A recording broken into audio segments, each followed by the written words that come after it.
Alaikum. Avec vous Madame Derkawi Orkia. Donc on va terminer sur le traçage d'un graphe en lisant bien, en récupérant ces informations à partir d'une base de données. Donc je vais utiliser dans cette vidéo la classe JTable pour afficher les informations de la base de données qui contient les informations sur le graphe. Bien. Donc on va parler de cette classe-là, la classe JTable. C'est une classe, bien c'est un composant swing permettant d'afficher un tableau formé d'un certain nombre de lignes et d'un certain nombre de colonnes.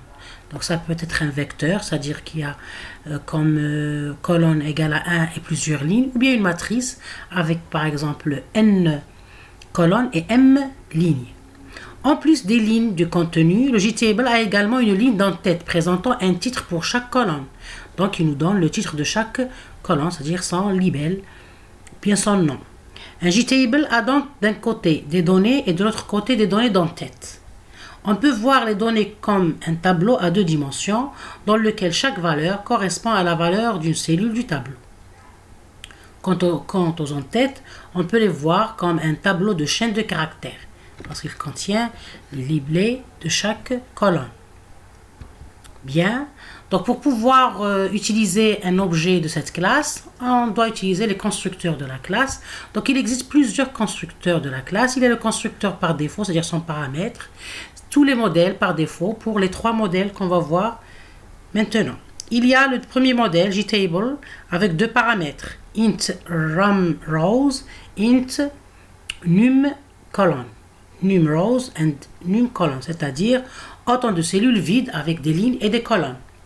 Puis il y a JTable avec ici object de dimension, raw data et object avec une dimension, column names, avec les valeurs des cellules de raw data et le nom des colonnes des column names, c'est-à-dire il contient 2 objets ou bien 2 paramètres, un paramètre qui contient les données, les data, et un paramètre qui contient l'entête, c'est-à-dire les noms de chaque colonne. Il y a JTable avec table model DM, avec le modèle de données DM, les autres par défaut. Ici, on peut spécifier un modèle avec la classe table model. On va voir une vidéo sur ce constructeur parce qu'il est important. Il y a aussi JTable avec table model DM et table column model. Donc, ce constructeur, c'est avec des modèles de données et des modèles de colonne fournie aussi. On peut aussi spécifier le modèle de colonne. Il y a JTable avec table model DM, table column model CM and list selection model. Les 3 modèles sont fournis, qu'on vient de voir maintenant. Il y a aussi JTable vector raw data, vector column names. Dans ce cas, les données sont fournies par colonne, c'est-à-dire colonne par colonne. Donc on voit ici la notion de vecteur. Donc il dit vecteur, c'est-à-dire on a une seule colonne et plusieurs lignes. Bien. Donc, on va passer sous Eclipse pour essayer d'utiliser cette classe JTable pour afficher les informations de notre base de données. Donc, je vous rappelle, ou je vais vous faire un petit rappel, que notre base de données était que j'ai tracée. Bien, j'ai créé une base de données, bien sûr, avec phpMyAdmin. Cette base de données que je vais afficher maintenant. Bien, on utilise le phpMyAdmin de WAMP, bien sûr. Donc, on a vu que cette base de données qu'on a appelée, qui était intitulée graphe, elle contient une seule table qui est dessin. Et cette table, elle contient toutes les informations concernant un graphe. Quelles sont nos informations? Donc, on va se connecter à notre phpMyAdmin. Donc, on voit ici qu'il n'y a pas d'utilisateur, pas d'utilisateur spécifique. Donc, on a comme notre utilisateur root et pas de mot de passe. Donc, je vais exécuter. Et bien sûr, ici, le serveur localhost, on le remarque ici. Donc, je vois ici que j'ai ma base de données graphe qu'on a, c'est-à-dire créée ensemble dans une vidéo précédente. Donc, j'ai ma base de données graphe que je vais surcharger. Donc, elle contient une seule table qui s'appelle adjacence plutôt. Oui, c'est une table qui s'appelle adjacence. Et elle contient bien sûr toutes les informations concernant mon graphe. Quelles sont ces informations? C'est ça, c'est trois ensembles, le X, le A et le P. X, c'est l'ensemble des sommets, A, c'est l'ensemble des arêtes, et P, c'est l'ensemble des pondérations, c'est-à-dire la capacité des arêtes. Et on a dit que on va le structurer avec sa matrice d'adjacence. Bien. Donc, on revient. Donc, j'ai déjà rempli ma base de données avec les champs de cette matrice d'adjacence, d'accord? Donc, s'il y a une arête entre deux sommets, la valeur est égale à 1, sinon elle est égale à 0. Bien.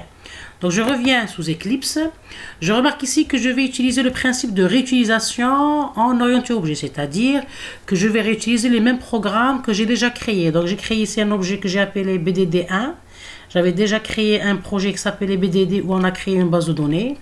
Donc, je vais réutiliser le même programme, les mêmes, c'est-à-dire, comment dirais-je, classes et les mêmes méthodes, tout en ajoutant, ici, c'est-à-dire une association de JTable pour pouvoir visualiser notre graphe. Donc, j'ai utilisé ici toujours une interface que j'ai créée avec, c'est-à-dire une fenêtre que j'ai créée avec JFrame. J'ai le panneau, bien sûr, avec JPanel. Puis, j'ai utilisé deux boutons. Un bouton B1 pour pouvoir visualiser le graphe et un bouton B2 pour pouvoir tracer le graphe. Donc, dans cette vidéo, on va utiliser le bouton B1, on va l'activer pour pouvoir visualiser le graphe. Bien sûr, comment? En récupérant les données de la base de données qui contient les informations sur notre graphe.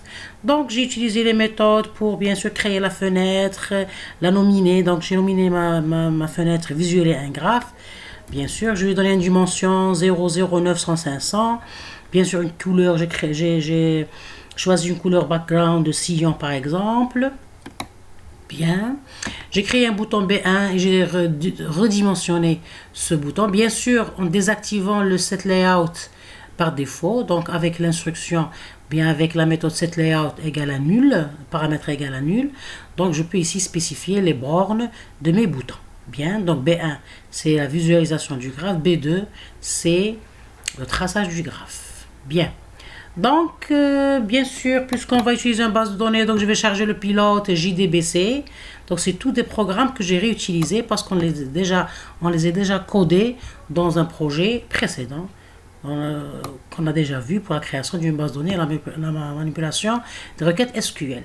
Puis, j'ai utilisé, bien sûr, j'ai créé et exécuté la requête. Bien sûr, ici, je me suis connecté à la base de données. D'accord, quand c'est la base de données, bien sûr, avec Driver Manager Get Connection. Mais je spécifie l'URL, donc je vous rappelle ce qu'on a déjà fait. Puis j'ai créé et exécuté une requête SQL, donc je vais utiliser par exemple la requête select étoile from, bien sûr ma table qui s'appelle adjacence, bien. Et puis je vais utiliser la classe statement pour pouvoir bien sûr, c'est-à-dire exécuter une requête execute query avec la requête select étoile from adjacence, bien. Puis j'ai affiché les données retournées, bien sûr, par la requête select étoile. Donc, je vais activer cet affichage de données en activant, c'est-à-dire en ajoutant un événement au bouton B1 avec Add Action Listener, New Action Listener, bien sûr. Donc, j'utilise deux classes. La classe résulte set et la classe résulte set metadata pour récupérer toute la ligne de ma base de données, c'est-à-dire tous les enregistrements de ma base de données. Bien. Donc ici, j'ai utilisé, c'est-à-dire j'ai proposé cette conception pour pouvoir afficher ma base de données ou bien les informations récupérées de la base de données grâce à JTable. Je vais créer une liste pour stocker les lignes de la BDD. Donc j'ai créé une liste que j'ai appelée data. D'accord? Je récupère toutes mes lignes dans cette liste. Puis, je vais ajouter ligne par ligne à la liste data.addLine. Bien. Ici, la boucle while résultat.next. Donc, il y a des enregistrements, bien, c'est-à-dire des lignes de la base de données. Bien. Puis, je vais convertir cette liste et bien sûr, je vais utiliser aussi un tableau ici. Je crée un tableau pour stocker la ligne. Non, c'est pour la ligne courante. Ici, j'ai créé un tableau pour capturer les noms des colonnes, bien sûr, parce que j'ai besoin d'utiliser les noms des colonnes, de voir, c'est-à-dire de visualiser le nom de chaque colonne. Bien. Et puis, je vais convertir la liste qui contient les lignes de ma base de données. Je vais les convertir sur un tableau pour pouvoir utiliser le constructeur de JTable. Donc, moi, je vais utiliser ce constructeur. D'accord. le constructeur ici qui contient, d'accord, je vais utiliser le troisième type de constructeur, le constructeur JTable avec object ici, data, c'est-à-dire raw data, c'est-à-dire les données que je vais visualiser, bien récupérer, et aussi object column names, c'est-à-dire avec les noms des colonnes. Donc je vais utiliser ce constructeur. Donc automatiquement j'ai besoin d'un tableau. C'est pour ça que je vais convertir ma liste que j'ai appelée data en un tableau, bien sûr, en utilisant stream to array, et